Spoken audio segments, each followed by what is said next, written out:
This is an update video to my previous video where I had just tested a Newport Vessels 55-pound thrust kayak series electric trolling motor on my Sportspal Canoe. As you can see, I no longer have the Newport Vessels trolling motor. Unfortunately, I was never able to resolve the vibration issues.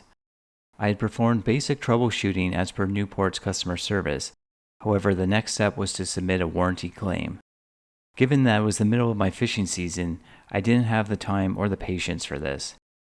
As I had purchased the motor through Amazon, I took advantage of their 30-day refund policy and returned it for a full refund.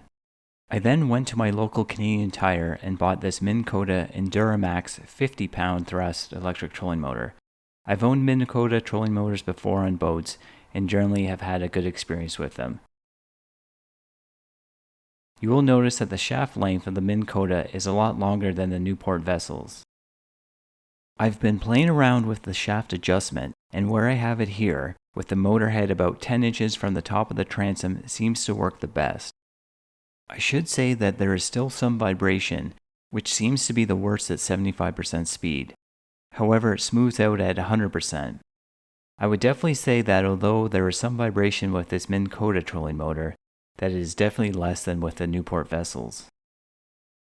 One of the key features of the Minn Kota that I really enjoy over the Newport Vessels trolling motor is the throttle. With the Newport Vessels, it only had 5 set speeds. However, with the Minn Kota, it goes from 0 to 100% speed, which allows me to really dial in my trolling speed, which is extremely important for walleye fishing. Similar to the Newport Vessels, it does have this extendable tiller arm, which I do use.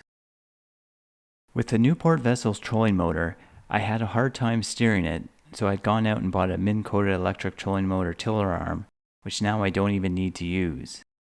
I'm still using the same 12-volt, 100 amp hour lithium battery that I had bought from Amazon to power this trolling motor.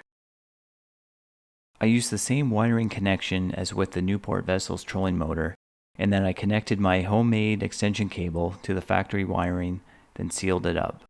I then have an Anderson plug on both the extension cable and on the 100 amp hour lithium battery, which allows for easy connects and disconnects.